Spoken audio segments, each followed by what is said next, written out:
요한복음 13장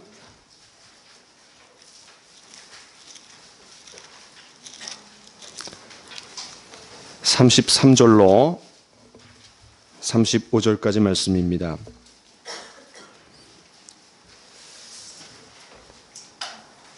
우리 함께 읽도록 하겠습니다. 시작. 작은 자들아, 내가 아직 잠시 너희와 함께 있겠노라. 너희가 나를 찾을 것이나 일찍이 내가 유대인들에게 너희는 내가 가는 곳에 올 수 없다고 말한 것과 같이 지금 너희에게도 이르노라.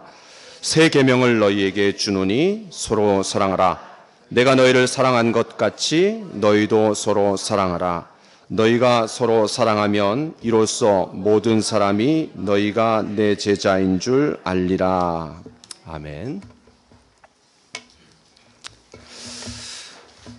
오늘 말씀의 제목은 우리 같이 한번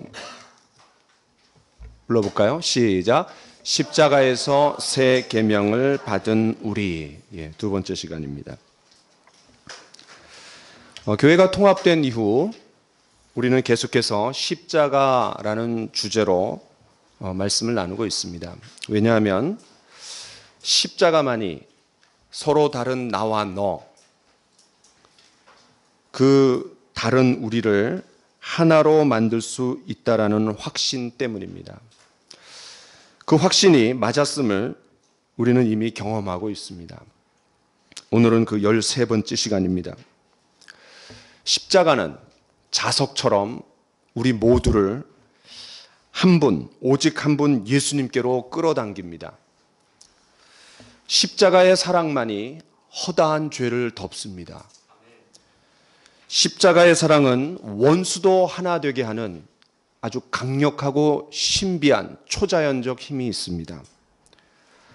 십자가의 메시지를 깊이 들여다본 사람이라면 우리는 다른 어떤 것보다도 사랑을 드러내는 삶에 변화가 뒤따르게 됩니다. 그것도 다른 사람이 알아볼 정도로 우리는 사랑의 삶에 변화가 일어납니다. 오늘 말씀에도 이로써 모든 사람이 너희가 내 제자인 줄 알리라. 어떻게 할 때요? 서로 사랑할 때. 그 서로 사랑이 바깥으로 풍겨져 나갈 때, 보여질 때 다른 사람이 인정해 준다라는 거예요. 지난주에 말씀드린 것처럼 그렇다면 사랑이 뭔가? 어떻게 하는 게 사랑을 실천하는 건가? 상대방과 나와의 차이를 존중해 주는 겁니다. 틀린 것보다는 다른 거죠. 또 상대방을 위해서 나를 소모하는 겁니다. 어느 정도로 소모합니까? 자기의 생명까지 소모하는 거예요. 또 상대방의 허물을 덮어주는 겁니다. 그리고 그 상대방을 위해 모든 것을 참고 견디는 것이 바로 십자가에서 보여진 하나님의 사랑입니다. 그리고 그것이 예수님의 사랑입니다. 때문에 저는 이 십자가의 메시지의 종착역으로 이 본문을 삼고 우리 여러 주간 동안 깊이 살펴보려고 합니다. 지난주에는 서로 사랑하라 라는 이 새 계명을 주시는 그 상황 그리고 그 배경에 초점을 맞췄습니다. 그러니까 음식으로 따지면 아직 그 메인 디쉬, 그 진짜 먹어야 될 맛있는 음식으로 들어가기 전에 계속해서 에피타이저를 먹는 식과 같습니다. 오늘도 좀 에피타이저입니다. 특별히 예수님께서 이 서로 사랑하라 라는 새 계명을 주신 대상이 누굽니까? 너희입니다. 너희. 그런데 그 너희를 33절에서 뭐라 그랬냐면 작은 자들아 이렇게 얘기했습니다. 이 작은 자들아에 담겨있는 의미를 우린 지난주에 좀 살펴봤습니다. 이 작은 자들아는 다른 말로 번역을 하면 나의 사랑하는 자녀들아 이렇게 얘기했습니다. My dear children, 내 사랑하는 자녀들아. 새 계명을 주시는 이 상황은 부모와 자녀의 관계가 그러하듯이 아주 따뜻하고 특별한 그런 애정과 사랑을 듬뿍 담아서 제자들을 부르시는 겁니다. 계명하니까 야 이거 해라 이런 분위기가 아니라 그 부모의 사랑과 애정을 듬뿍 담아서 표현하는 겁니다. 마치 엄마가 자녀에게 특별한 부탁을 하듯이 이건 엄마의 간절한 소원이란다. 꼭 좀 들어주겠니? 라는 그런 분위기라는 거예요. 지난주 말씀을 간략하게 요약을 하면 이 사복음서에서 이 본문을 기록하고 있는 사람은 오직 요한입니다. 그런데 이 요한이 작은 자들아 라는 이 단어를 쓸 때는 요한복음에 딱 한 번 나옵니다. 그리고 이 요한은 우레의 아들이라 했는데 굉장히 과격하고 괴팍한 사람입니다. 그런데 그는 사랑의 사도가 된 것을 우리가 봤습니다. 더 나아가서 그리스도인의 현재의 삶을 강조하고 있는 그 요한일서에 자녀들아 라고 하면서 7번이나 중요한 가르침을 줄 때마다 예수님과 똑같은 그런 스타일로 이 사도 요한이 교훈하고 있는 걸 보면 이 사도 요한에게 굉장히 인상적인 시간이었지 않았나라고 우리가 생각해 볼 수 있습니다.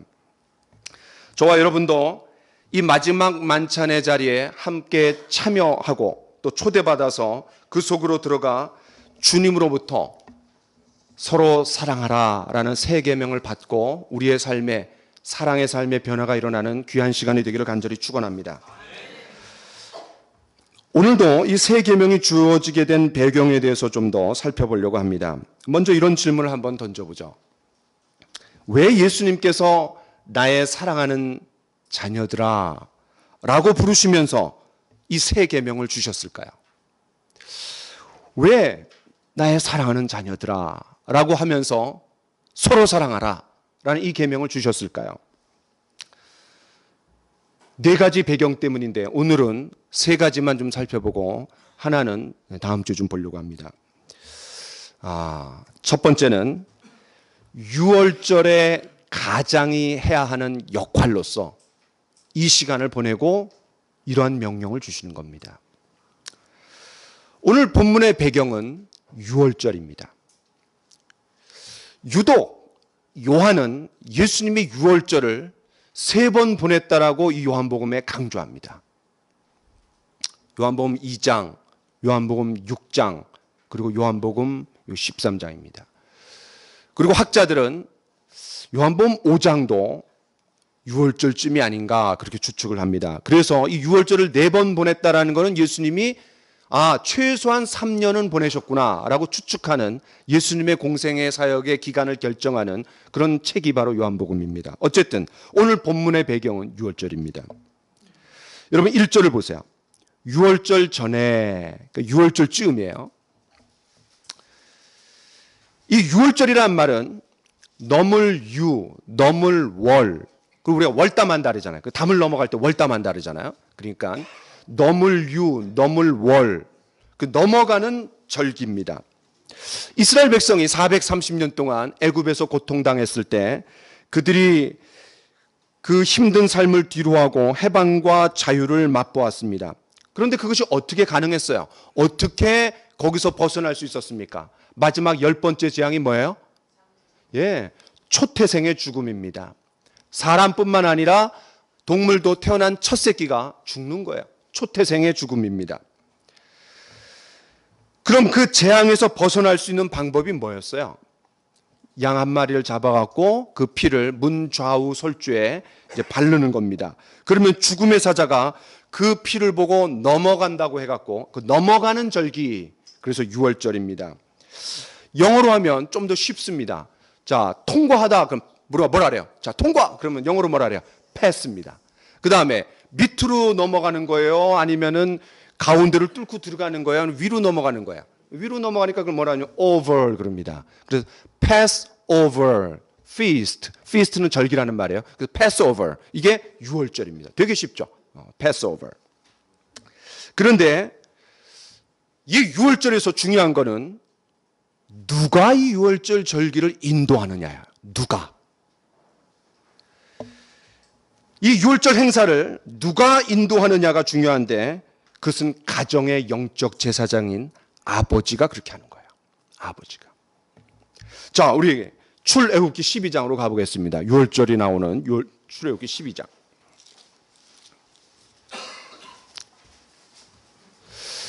출애굽기 12장 26절, 27절을 같이 한번 읽어보겠습니다. 출애굽기 12장 26절로 27절입니다. 시작. 이후에 너희의 자녀가 묻기를 이 예식이 무슨 뜻이냐 하거든 너희는 이르기를 이는 여호와의 유월절 제사라.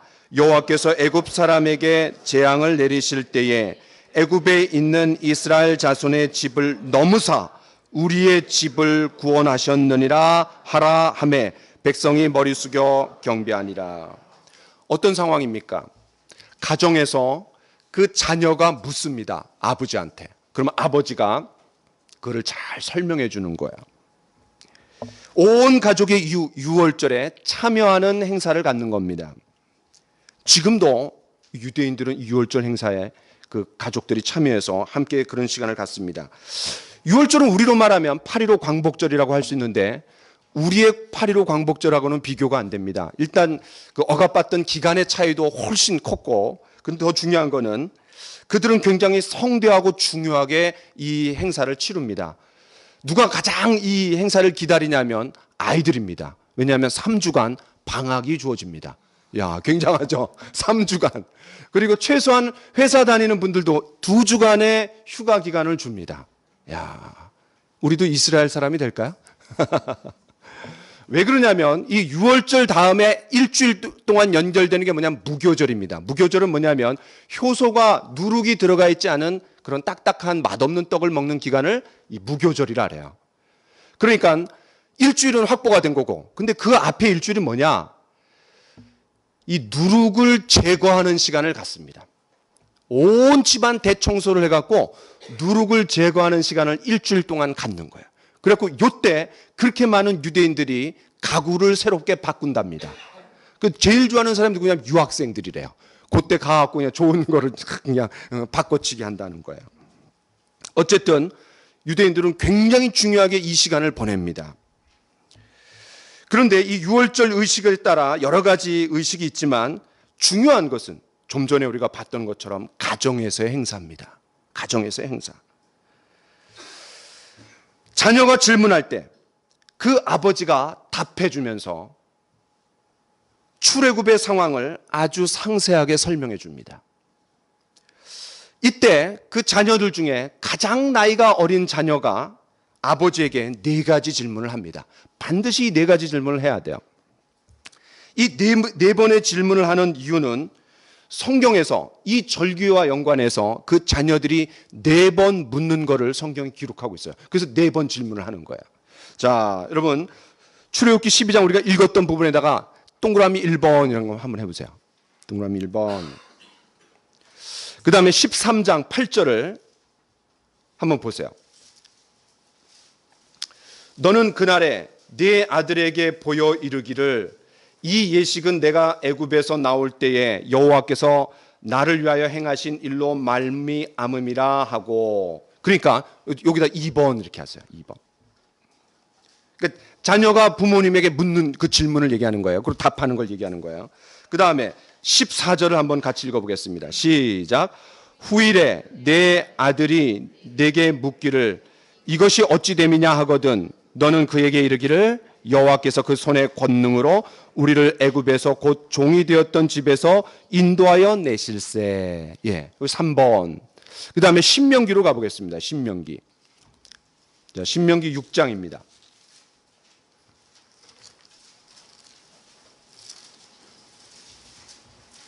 신명기 6장 20절 거기다가 4번 이렇게 해놓으세요. 4번. 같이 읽겠습니다. 시작. 후일에 내 아들이 내게 묻기를 우리 하나님 여호와께서 명령하신 증거와 규례와 법도가 무슨 뜻이냐 하거든 너는 내 아들에게 이르기를. 거기다 이제 4번. 그래서 이런 출애굽과 연관해서 4번의 질문을 하는데 그 4번의 질문을 귀하게 여겨갖고 지금도 유대인들은 유월절 행사를 치르면서 가장 나이 어린 그런 자녀가 4개의 질문을 합니다. 그 4개의 질문은 이렇습니다. 우리는 왜 이 밤에 누룩이 들어가지 않은 맛없는 빵을 먹습니까? 그러면 아버지가 이 누룩을 넣고 맛있는 빵을 만들 정도로 시간적인 여유가 없었단다 라고 이제 설명을 합니다. 우리는 왜 이 밤에 쓴 나물을 먹습니까? 애굽에서 고난의 시간을 보냈던 것을 기억하는 거란다. 우리는 왜 이 밤에 쓴 나물을 맛있는 소스에다가 찍지 않고 소금물에 2번을 찍습니까? 예, 우리 조상들이 애굽에서 430년 동안 있으면서 그런 쓴 눈물을 보내며 흘리면서 보냈단다. 우리는 왜 이 밤에 비스듬히 누워서 식사를 합니까? 똑바로 앉아서 식사하지 않고 왜 비스듬히 누워서 식사를 합니까? 우리 조상들이 애굽을 탈출할 때 허리에 띠를 띠고 신발을 신고 손에 지팡이를 쥐고 우리 김태현 집사님이 잘 묘사했던 것처럼 등짐을 지고 급하게 먹어야 됐다라는 것을 강조하는 거예요. 유대인들은 식사할 때 오랜 시간 동안 중동 사람들이 그렇듯이 이렇게 비스듬히 누워갖고 식사를 합니다. 그런데 그 비스듬히 누워서 식사하는 이유는 그때는 되게 급하게 먹었는데 하나님이 이렇게 축복해 주셔갖고 우리가 여유 있게 비스듬히 이렇게 식사를 한단다 라고 하면서 그 질문과 답을 하면서 자연스럽게 이 출애굽에 대한 의미들을 설명해 준다라는 거예요. 이런 걸 자세히 보면 이 성경에 다음 세대에게 신앙을 전수하는 책임이 누구에게 있습니까? 예, 부모에게 있는 겁니다. 부모에게. 여러분들, 저와 여러분들이 성경으로 깊이 들어가야 되는 이유가 나의 신앙을 위해서도 그렇지만 그 자녀에게 신앙을 잘 전수하려면 그 필요한 거예요. 예. 우리 장재미 집사님이 그 딸 혜림이랑 같이 그 침대에서 이렇게 성경을 봤대요. 그랬더니 그냥 그 질문도 하고 답도 해주고 그러면서 아이가 그냥 영적 관심이 막 생기더라는 거예요. 그렇습니다. 우리가 부모가 자녀들에게 해줄 수 있는 모습, 주님 앞에 무릎 꿇고 기도하는 모습을 보여주고 성경을 펴서 참 성경을 읽는 모습 보여주는 것, 그리고 같이 식탁에서 성경에 대해서 대화하는 것, 참으로 놀라운 그런 신앙의 전수라고 생각이 됩니다. 자, 어쨌든 이 절기를 준수하면서 특별히 가정의 영적인 제사장인 아버지를 통해서 이 신앙의 전수가 이루어졌다는 거예요. 이런 배경을 가지고 오늘 본문으로 끌고 와 봅시다. 예수님께서 제자들과 각 가정으로 돌아가게 하지 않고 예수님이 그 제자들과 함께 유월절 만찬을 합니다. 자, 한 말씀 우리가 한번 보겠습니다. 시작. 때가 이름에 예수께서 사도들과 함께 앉으사 이르시되 내가 고난을 받기 전에 너희와 함께 이 유월절 먹기를 원하고 원하였노라. 그렇습니다. 예수님께서 제자들과 유월절 만찬을 나누기를 너무나 기다리고 원하셨다라는 거예요. 예수님과 이 제자들의 모임 자체가 가족입니다. 가족.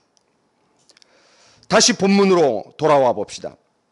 이 마지막 만찬 석상에서는 틀림없이 누가 질문했냐면 사도 요한이 질문했을 겁니다.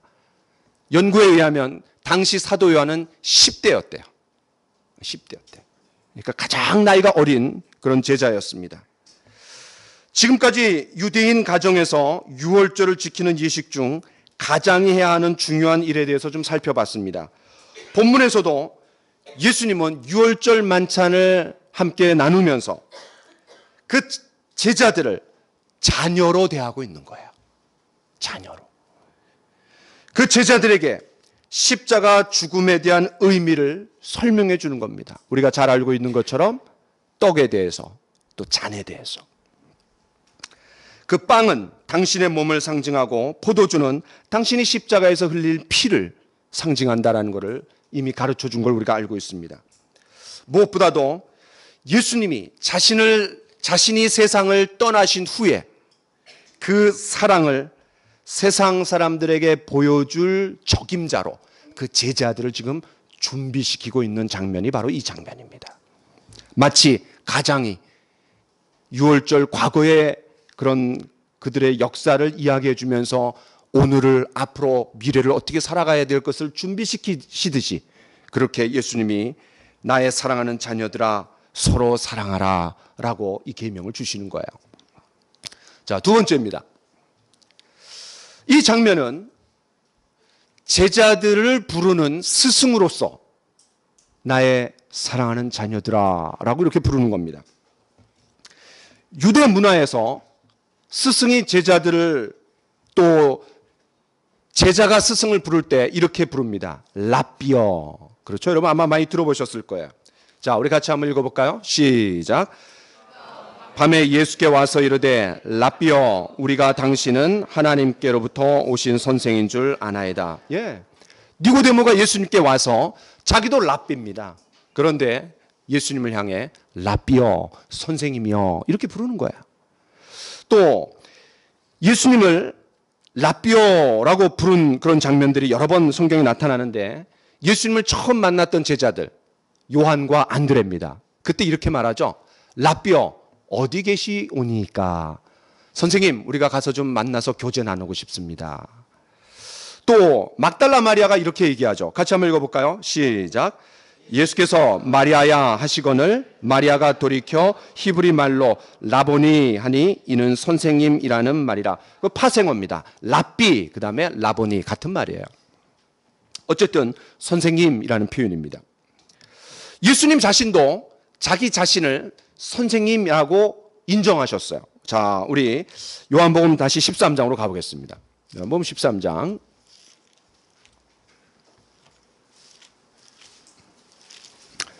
요한복음 13장 13절을 같이 한번 읽어봅시다. 시작. 너희가 나를 선생이라 또는 주라 하니 너희 말이 옳도다. 내가 그러하다. 그렇습니다. 예수님 자신이 자신을 선생이라고 인정하셨어요. 그런데 이 예수님의 제자인 사도 요한도 자신을 따르는 제자들에게, 그리고 또 성도들에게 선생이 되었습니다. 그리고 그 제자들과 성도들을 이렇게 불렀습니다. 우리 같이 한번 읽어볼까요? 시작. 나의 자녀들아, 내가 이것을 너희에게 쓰면 너희로 죄를 범하지 않게 하려 함이라. 만일 누가 죄를 범하여도 아버지 앞에서 우리에게 대언자가 있으니 곧 의로우신 예수 그리스도시라. 그렇습니다. 사도 요한이 성도들을 향해, 그 제자들을 향해 나의 자녀들아 이렇게 불렀다라면, 그 제자들과 성도들은 선생된 사도 요한에게 어떻게 불렀겠어요? 내 아버지요 이렇게 부르는 겁니다. 내 아버지요. 당시 제자들과 성도들은 통상적으로 그 선생님을 가리켜서 아버지라는 호칭을 썼습니다. 이처럼 유대 사회에서 제자와 스승, 그리고 성도와 목회자 간에 이루어진 그런 호칭을 생각할 때 예수님께서 나의 사랑하는 자녀들아 라고 얘기하는 건 너무나 자연스럽고 당연한 겁니다. 그러니까 예수님은 아버지와 같은 스승으로서 그 자녀된 제자들에게 무엇을 부탁하는 거예요? 서로 사랑하라. 서로 사랑하라. 그런데 이 서로 사랑하라라는 그 명령을 세족식과 함께 연관해서, 참 요한복음에서는 유일하게 이 세족식에 대해서 쓰고 있는 게 이제 요한복음인데, 그 서로 사랑하라는 것도 요한이 유일하게 썼어요. 근데 그 서로 사랑하라는 거를 세족식하고 연관해 갖고 주신 이유가 뭘까요? 사랑은 감정 이상이라는 거예요. 감정 이상. 다시 말해서 구체적인 섬김과 희생을 동반한 사랑의 행위라는 것을 이야기하는 거예요. 자, 우리 14절을 같이 한번 읽어보겠습니다. 시작. 내가 주와 또는 선생이 되어 너희 발을 씻었으니 너희도 서로 발을 씻어주는 것이 옳으니라. 그렇습니다.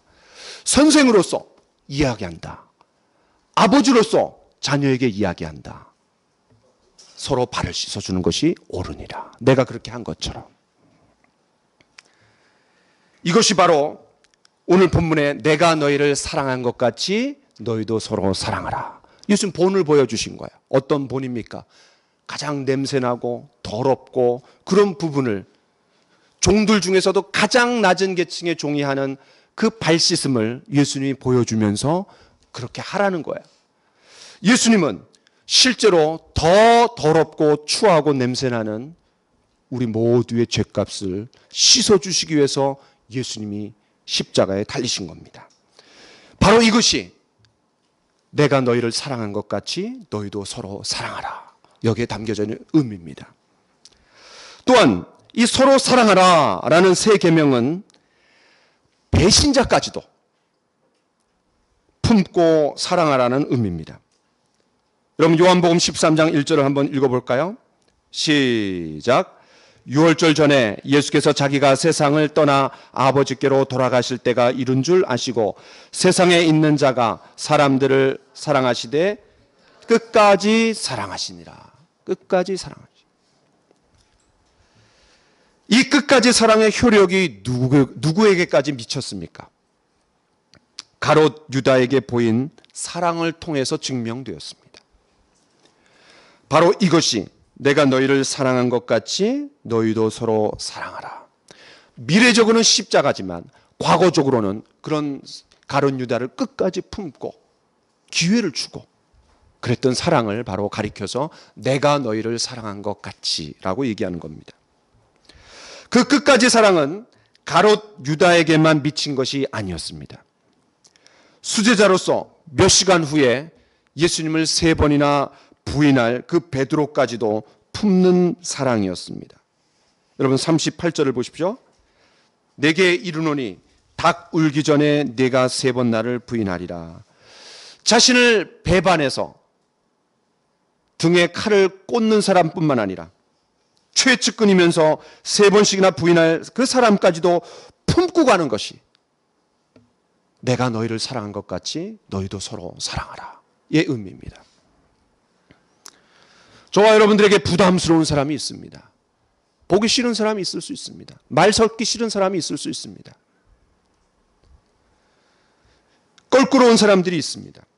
피하고 싶은 사람들이 있습니다. 아예 상종하기 싫은 사람들이 있습니다. 그러나 성경은 우리에게 품으라는 거예요. 함께 하라는 거예요. 사랑을 표현하라는 거예요. 참 부담스럽죠. 그러나 이것이 주님께서 주시는 스승으로서 그 제자들에게 주시는 명령입니다. 마지막 3번째는 자녀들에게 유언을 남기는 아버지로서입니다.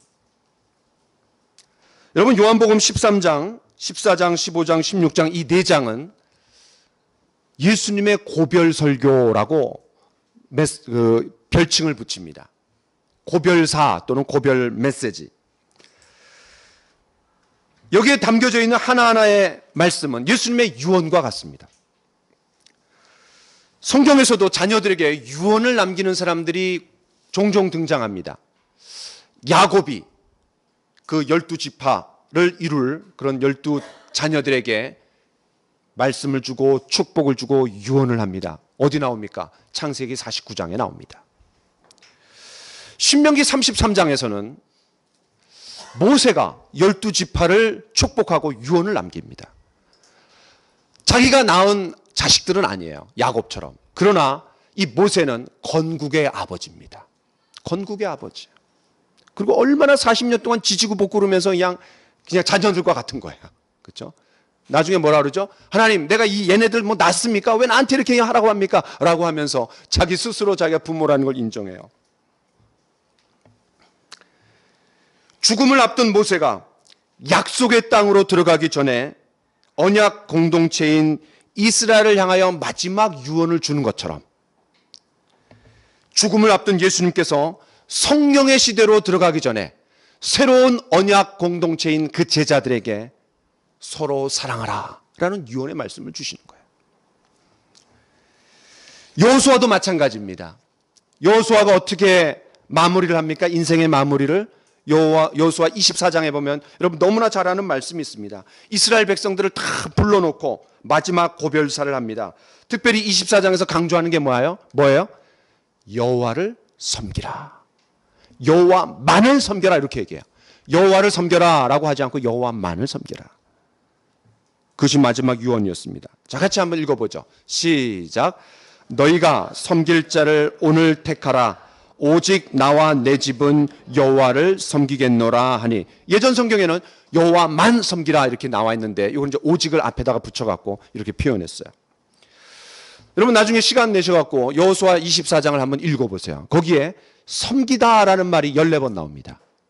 그러니까 마지막으로 이 여호수아가 가나안 땅에 들어가서 정착하고 유목민이었던 그들이 정착하면서 주변에 많은 나라들 사람들에게 영향을 받기 쉬워요. 그때 여호와만을 섬겨라 라고 마지막 유언처럼 주는 말씀이 이 말씀입니다. 또 하나의 예를 들어보겠습니다. 다윗이 솔로몬에게 마지막 유언의 말씀을 주는 내용이 역대상 28장, 29장에 나옵니다.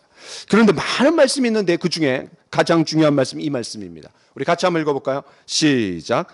또 아들 솔로몬에게 정성된 마음을 주사 주의 계명과 권면과 율례를 지켜 이 모든 일을 행하게 하시고 내가 위하여 준비한 것으로 성전을 건축하게 하옵소서.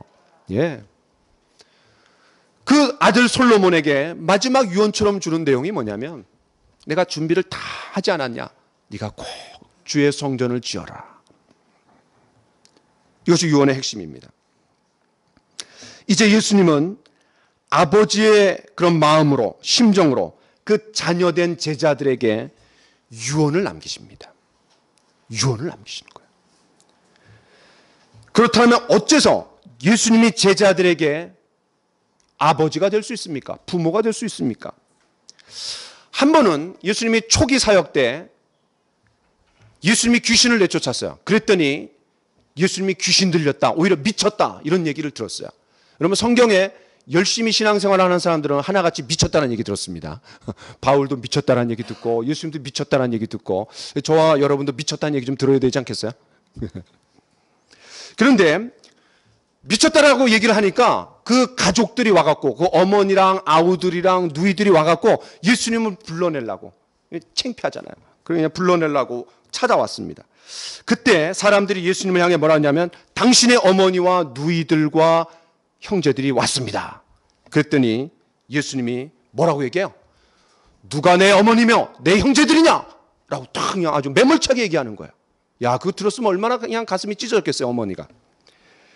이 사람들이 예수님을 향해서 당신의 어머니와 동생들과 누이들이 밖에서 있나이다 라고 했을 때 그렇게 얘기하는 거예요. 근데 예수님은 그 기회를 삼아서 하나님 나라의 가족관에 대해서 제자들에게 가르쳐 줄 수 있는 기회로 삼으셨어요. 그리고 이렇게 말씀하십니다. 같이 한번 읽어보겠습니다. 시작. 누구든지 하나님의 뜻대로 행하는 자가 내 형제요 자매요 어머니니라. 그렇습니다. 이 말씀에 따르면 예수님과 제자들은 한 가족입니다. 그렇다면 저와 여러분도 한 가족 아닙니까? 우리가 직분이라는 계급장을 떼면, 계급장도 아니죠. 이 직분이라는 호칭을 떼버리면 한 아버지를 모신 형제자매입니다. 그렇죠? 실제로 바울 사도는 이 성도들의 이러한 관계를 이렇게 표현했습니다. 같이 한번 읽어보겠습니다. 시작. 그러므로 이제부터 너희는 외인도 아니요 나그네도 아니요 오직 성도들과 동일한 시민이요 하나님의 권속이라. 여기서 권속이라는 말이 가족이란 말입니다. 하나님의 가족이 되었다라는 거예요. 이방인과 유대인이 한 가족이 되었다라는 거예요. 그런 의미에서 이제 얼마 후면 세상을 떠나실 것이기 때문에 그 자녀된 제자들에게 마지막 교훈을 베풀어 주시는 것은 너무나 당연하고 자연스러운 겁니다. 그렇다면 그 유언이 뭡니까? 서로 사랑하라. 내가 너희를 사랑한 것 같이 너희도 서로 사랑하라. 이것이 예수님의 유언입니다. 우리가 다른 건 몰라도 그 유언은 받들려고 하지 않습니까? 이 서로 사랑하라는 말씀은 해도 되고 안 해도 되는 선택사항이 아닙니다. 기분 좋으면 하고 기분 나쁘면 하지 않아도 되는 감정에 따른 것이 아닙니다. 예수님도 산상수훈을 주시면서 사랑이 감정에 속한 것이 아님을 이렇게 표현하셨습니다. 원수를 사랑하라. 이건 감정적으로 되는 게 아닙니다. 의지적인 결단으로만 될 수 있습니다. 그리고 이 네 번째. 자, 네 번째는 서로 사랑하라입니다. 서로 사랑하라. 네 번째. 우리가 이 본문을 대하면서 예수님의 유언이라 그랬어요. 근데 왜 예수님의 수많은 말씀 중에 이게 유언이냐? 요한복음에 사랑이라는 단어가 몇 번 나오는 줄 아세요? 56번 나옵니다. 야, 이 56번 제가 다 찾아봤어요. 여러분 이렇게 생각하지 마세요. 야, 목사님 설교 한 편 준비하시려고 굉장히 고민을 많이 하셨구나. 그 다 동그라미 치시면서 매장을 읽으셨구나. 그렇게 착각하시면 안 되고요. 앱에다가 사랑이라는 단어 치면 그냥 1초 만에 다 나옵니다. 그런데 제가 56번 나온 본문은 다 봤습니다.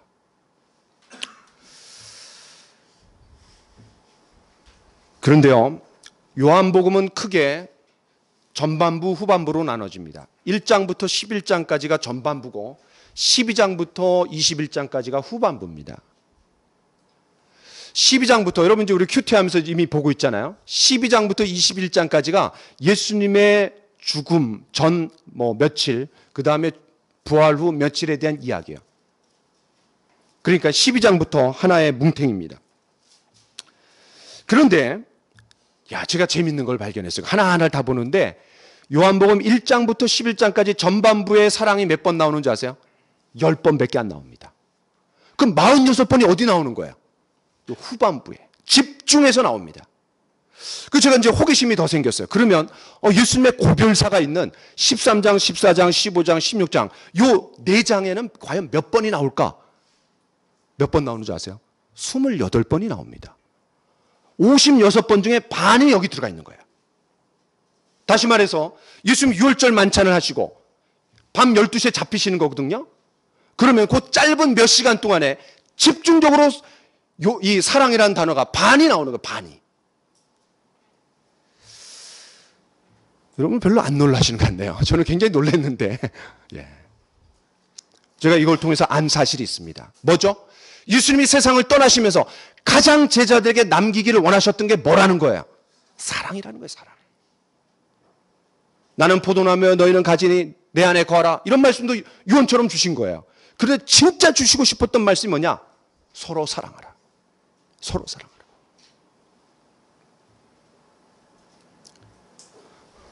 이런 것들을 우리가 좀 생각해 볼 때 이 명령이 굉장히 더 묵직하게 무게감 있게 우리에게 다가오지 않습니까?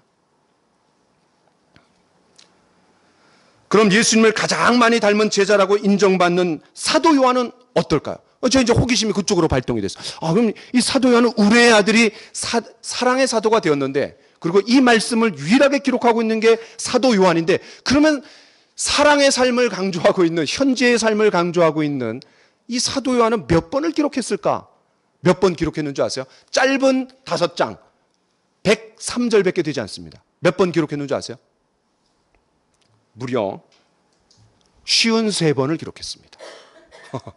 그러니까 2절당 한 번이 나오는 거예요. 2절당 한 번. 요한일서가 5장인데 103절이에요. 근데 거기에 105절. 그런데 거기에 53번이 나오는 거예요. 좀 심하게 얘기하면 이 요한일서는 사랑으로 도배가 된 책이에요. 사랑으로 도배가 된 책이에요. 이 사도 요한을 가리켜서 사랑의 사도라고 부르는 것이 자연스럽지 않습니까? 서로 사랑하라. 이 세 계명은 저와 여러분들이 놓쳐서는 안 되는, 우리가 신앙인으로서 살아가면서 놓쳐서는 안 되는 너무너무나 중요한 메시지입니다. 그리스도인으로서 어느 누구도 이 명령을 피해갈 수 없습니다. 그리스도인이라면 반드시 이 명령에 반응을 보여야 됩니다. 응답해야 됩니다. 중간은 없습니다. 사랑하든지 아니면 미워하든지. 사랑하지 않으면 미워하고 있는 겁니다. 중간은 없어요. 여러분, 사랑의 반대가 뭐죠? 증오가 아니라 무관심이라 그랬어요. 그러니까 이 무관심처럼 무서운 것이 어디 있어요? 마치 없는 사람처럼 취급하는 거. 그런 거 당해본 사람은 압니다. 얼마나 상처가 되고 무례합니까? 그런 의미에서 이 미움보다 무관심이 더 무서운 거예요. 때문에 오늘 본문에서도 너희가 서로 사랑하면 이로써 모든 사람이 너희가 내 제자인 줄 알리라 라고 하면서 그리스도인, 또 주님을 닮아가는 제자의 표지가 뭐라는 거예요? 배지가 뭐라는 거예요? 사랑이라는 거예요. 배지.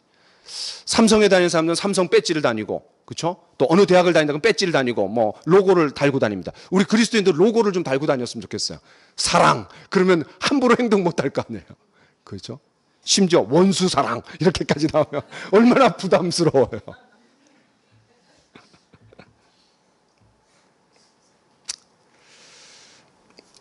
내가 그리스도인이다, 제자다라고 아무리 떠들어도, 내 입으로 떠들어도 남들이 나에 대해서 저 사람 참 그리스도인이야, 참 제자야, 이렇게 인정해 주지 않으면 안 된다라는 거예요.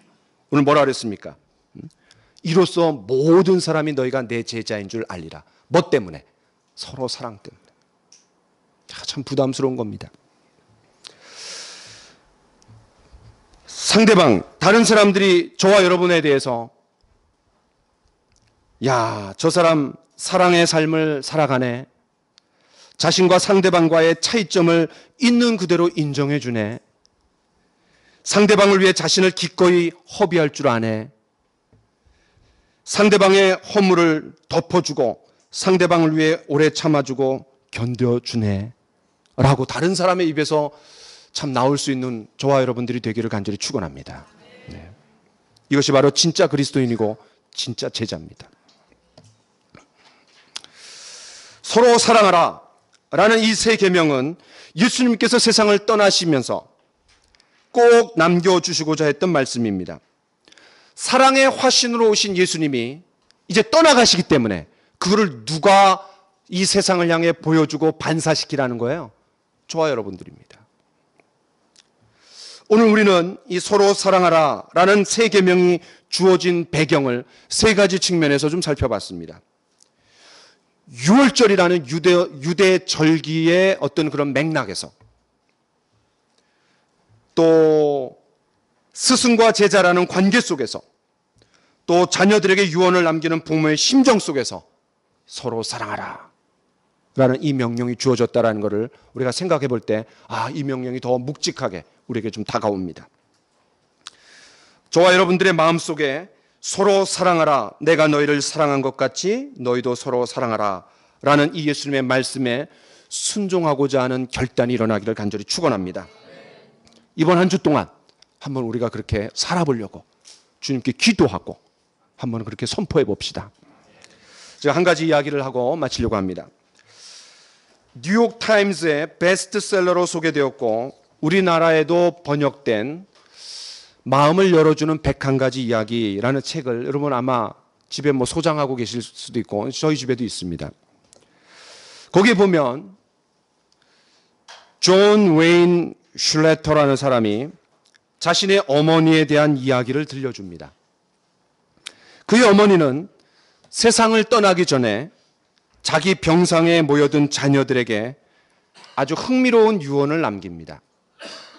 죽음 앞의 고통 중에서도 이 어머니는 의식을 차려가면서 자녀들에게 이렇게 말합니다. 내 사랑하는 자녀들아, 내가 죽은 다음에 내 무덤에는 어떠한 꽃도 가지고 오지 말아다오. 왜냐하면 나는 무덤에 없을 거니까. 나는 육체를 떠나면 곧장 유럽으로 갈 거다. 네 아빠가 밤낮 유럽에 데려간다고 약속만 했지 한 번도 데려가지 않았단다. 나는 하여튼 떠나는 순간 글로 갈 거다. 그때 이제 어머니의 이 임종 앞에 침통한 마음으로 있던 자녀들이 이제 웃지 않을 수 없었던 거죠. 저도 좀 그런 마지막 순간에 이런 여유가 있었으면 좋겠어요. 유머를 할 수 있는. 어머니는 다시 자녀들을 바라보며 내일 아침에 다시 만나자. 그리고 이제 운명하셨대요. 이런 어머니의 모습, 바로 지식 있는 어머니의 모습보다는 지혜로운 어머니의 모습인 것 같아요. 그런데 떠나가면서 이 자녀들에게 또 하나의 작은 메모를 남겼어요. 그 메모에는 유언 같은 시가 기록되었는데 그 시가 너무나 감동적입니다. 그 시는 이런 시였습니다.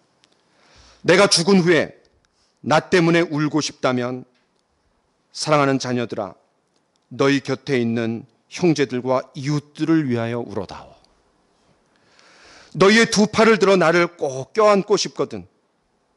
내게 주고 싶은 바를 내 형제들과 이웃들에게 베풀어 주렴. 자녀들아, 나를 만나고 싶거든. 내가 알았던 그리고 내가 사랑했던 사람들 속에서 나를 찾아다오. 너희가 어미 없이 살 수 없다라고 느낄 때 나로 하여금 너희의 눈, 너희의 마음, 너희의 친절한 행동 속에 살게 해다오. 사랑은 죽지 않는 것. 그러므로 나를 대신해 내 사랑을 너희 형제들과 이웃들에게 베풀어 주겠니? 라고 이렇게 참 떠났다라는 거예요. 틀림없이 크리스찬일 것 같아요.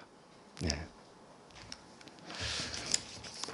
우리 같이 찬송하고 말씀을 생각하면서 좀 기도하는 시간 갖도록 하겠습니다. 찬송가 220장 사랑하는 주님 앞에, 네, 우리 같이 찬양하면서 함께 나눈 말씀을 기억해 봅시다.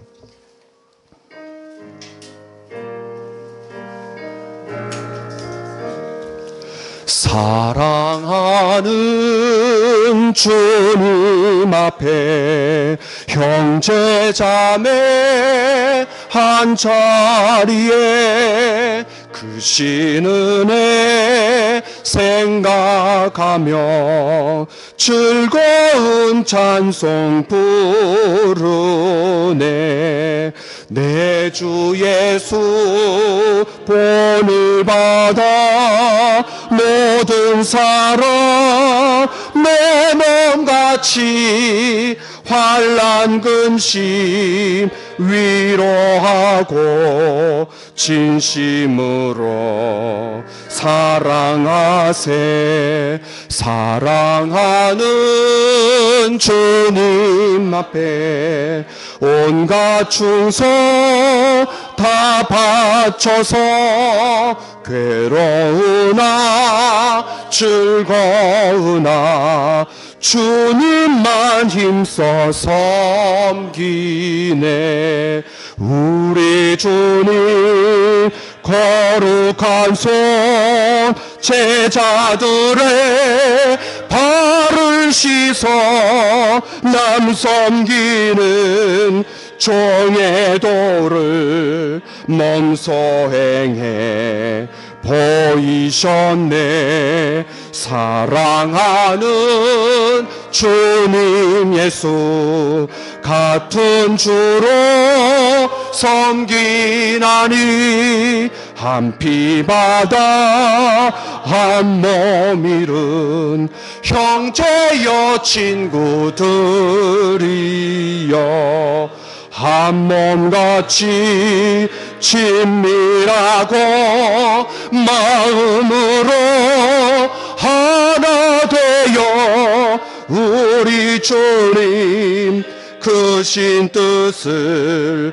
지성으로 우리 1절만 다시 한번 부르겠습니다. 사랑하는 주님 앞에 형제 자매 한 자리에 크신 은혜 생각하며 즐거운 찬송 부르네. 내 주 예수 본을 받아 모든 사랑 내 몸같이 환난 근심 위로하고 진심으로 사랑하세. 우리 시간 같이 한번 기도합시다. 저와 여러분들의 사랑을 필요로 하는 사람들이 있습니다. 여러분들 마음 가운데 오늘 말씀을 들으면서 떠오른 분들이 있다면 주님, 내가 따뜻한 말 한마디, 손짓, 눈짓, 표정으로 주님의 사랑을 표현할 수 있도록 인도해 주십시오. 멀리 있는 사람들이 아니라 내 가까이에 있는 사람들, 그런 사람들에게 주님의 사랑을 드러내고 표현할 수 있는 오늘 하루 한 주간이 될 수 있도록 인도해 주십시오. 우리 같이 한번 이 시간 기도하기를 원합니다. 기도합시다. 오 하나님 아버지,